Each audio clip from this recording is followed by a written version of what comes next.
I don't even know how to begin with this story because we've just got so much going on with the Elon Musk nuclear bomb on Twitter. So as many of you may have heard, Elon Musk this morning announces he wants a full buyout, 100% of the platform at $54.20. Full disclosure, I own 22 shares of the company, not a whole lot. I would like to see Elon Musk fix it. And if that means being bought out and getting rid of all the shares, I'm fine with that. Elon Musk is right about a lot of the problems. The top 10 users, barely any of them tweet anymore. Several haven't even tweeted this year. But something strange is happening. Even though $54.20 is above market rate, it's a premium on the rate of the value of the shares. And even though Elon Musk is saying if he can't affect positive change, he might actually sell off his shares, which would be detrimental to the company, these powerful interests don't want to sell. I wonder why that is. So here's the first story we have in this, because what we're seeing is Elon Musk expose what appears to be some kind of shady dealings. Cameron Winklevoss says, Twitter is considering a poison pill to thwart Elon Musk's offer. They would rather self-immolate than give up their censorship programs. This shows you how deeply committed they are to Orwellian control of the narratives and global discourse. Scary. It's a win-win. Elon Musk responds, if the current Twitter board takes actions contrary to the shareholder interests, they would be breaching their fiduciary duty.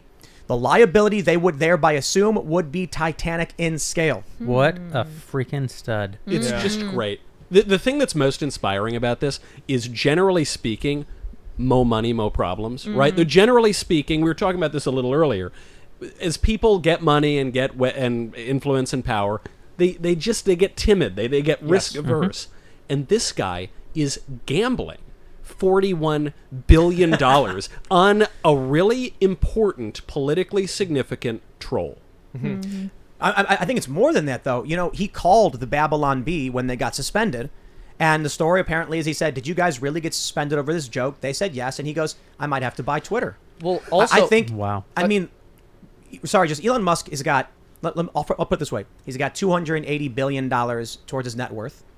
If you had $280 and someone was like, hey, this really important thing is $50, you know, you might be like, yeah, it's $50, it's a lot. But, you know, for him. Well, it's even better than that because it's not as though it has no value. So he buys it for $50, which he's not going to have to do. I think his actual plan is offer them $50. They're going to say no. He sells off his 9.2%. He crashes the price of their stocks. Now he comes in and buys it for $20, takes it private, fixes it, relists it on the New York Stock Exchange 18 months later, doubles his money. So he gets to both do the greatest probably social good for free speech that anyone's done in our lifetime, and probably double his cash on the whole affair. Yeah. Well, and I also want to say, when Twitter is threatening to self-immolate and destroy their company, we have to take that seriously because we've seen them do it before. Like, we know they're capable of it. Twitter? Yeah, of just completely destroying any value within their own company. My understanding is that before 2016, Twitter was losing users. They had changed their metric for how they calculated users from something like daily active to monthly active, so that, you know, because the average person was using the platform less, they said, okay, well, if they use it once in the month, then... But it's been a while, so you got to fact check me on that one because I haven't been tracking that as much. But when I see this idea that Twitter would self-immolate, I'm like, yeah, because I think the real issue for these investors is power, political power. It's more valuable than cash. Well, and it is political. That's the word we have to use. We always make fun of this sort of build your own Twitter, build your own Google. No, they're ensconced in power. There was a time at the beginning of social media when there was competition. We're way past that. They've exploited legal liability protections. They've teamed up with the government, and they've defrauded their users. So we're stuck with these guys. So now there's this third option, which is don't build your own Twitter, just buy your own Twitter. And when we talk about political power, we usually think about the government. We live in a republic. In a republic, you govern yourself with speech. You engage in speech in the public square. If some bozo in Silicon Valley is controlling all the speech in the republic and censoring very important people in that republic, you don't have free speech, you don't have a republic. It's the most important thing for our form of government in years. Yeah, there's an important, this term fiduciary duty, maybe not common to everyone who's listening. Essentially what it means is if you are in a position of responsibility for someone else's investment, then you have a legal obligation, not just a moral, but a legal obligation to put their interests ahead of your own interests. And in publicly traded companies, this typically means the executives and it means the board of directors. These are people who, because they represent, in a sort of lowercase r Republican sense, they represent the average investor, the retail investor. They have obligations. Our friend Vivek Ramaswamy, I think, is so good about this. He talks about these companies. Part of the story is that today Vanguard took an outsized stake in Twitter so that they would actually be the biggest shareholder and Elon would no longer be the number one shareholder. Vanguard, along with BlackRock and one other... State Street. Yeah. Yes. Imagine. They own $22 trillion worth of the S&P 500, worth of the top 500 companies that are traded on the stock exchange. What they are essentially is using your money from your 401k, from your Roth IRA, money from your pension account. They're using your money to amass power for themselves to act against your interests. And I think Vivek rightly points out, it's actually probably the greatest abuse of fiduciary responsibility in all of human history. And I think that's part of what Elon is, very clearly up against. He's up against you say these deeply entrenched powers that be, or these deeply entrenched powers against free speech.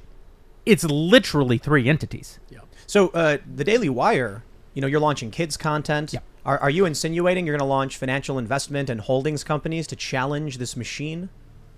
There is nothing that we will not do. I'm imagining it's like 2070, and people are like, "Oh, I got to run to the Daily Wire to cash my check." And then it's like, when you're out, can you go to the Daily Wire to pick up a large pizza? Yeah. And then I'm gonna stop at the Daily Wire to fill up my tank before I go. And Meanwhile, down in the Caribbean on an island called Godkingia. Ben has been offering me payday loans since I started at the company. 50 points on the it's easy. If they were to refuse this buyout and then maybe do their investors wrong, what could they expect? What kind of reprisal? Well, I think that heretofore, none. It's never occurred to any of them that they could be held responsible. And I think this is of all the tweets that Elon Musk has put out in the last several weeks about Twitter, this is the most interesting one because he's essentially saying, I am one of the people they have a fiduciary duty to. By not joining the board, Elon did not place himself in a position of fiduciary responsibility, which leaves him with the actual legal right to act against the financial interests of Twitter. And I think what he's telling them is, I will personally sue them out of existence if they violate their fiduciary responsibilities. But it's a lie. I mentioned the Trump thing, the platform dying, because when Trump joins, the platform goes nuts. All of a sudden, people have a reason to use it and be on it. Alex Jones, for instance, they have banned people to the point of irrelevancy. It's not fun anymore. Yeah. I stopped taking the platform seriously. I post such absurd nonsense half the time.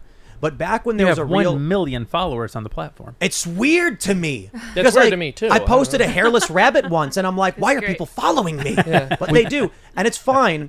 I just, maybe that's it. Maybe the irreverence and the absurdity is something worth following. But my view is I used to use this platform as a utility for journalism. Right.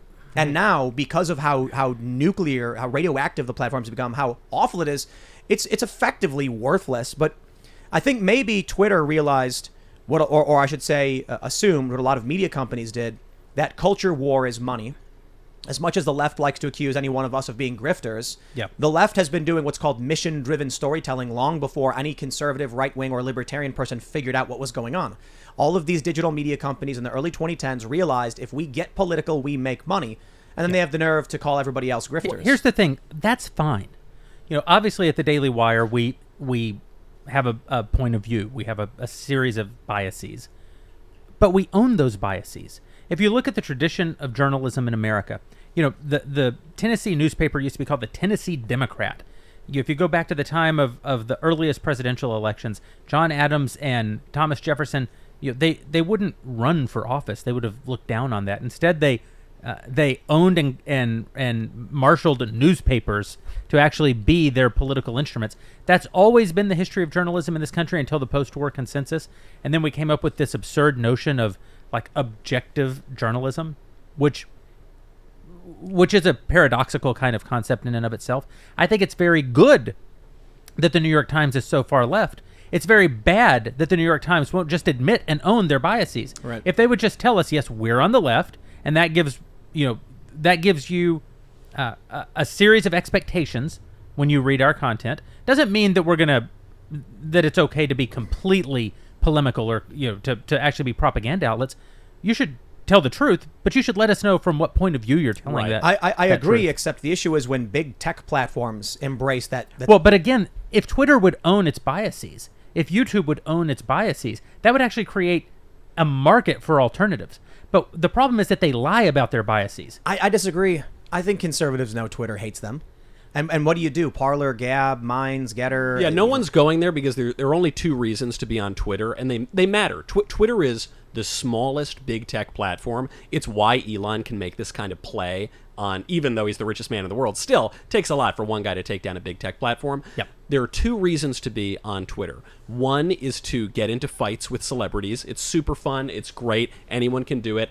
The celebrities bite. That's the one reason. The second reason is because it sets the news cycle. So not a lot of people actually use Twitter, and they never really have. But all the right people do. All the right people do. And so look, I'll own it. It's how I write a lot of my shows. I see what's trending on Twitter. It's how a lot of news articles are written now. And all of the blue check journos are on there. And so if you can control the narrative on Twitter, you're really controlling the narrative throughout most of the mainstream media. Speaking of, you mentioned Vanguard, State Street, and BlackRock as three entities essentially controlling the world. If you really look into it, you start to see that they own each other, that it's a lot of the same people. This is from Wall Street Zen.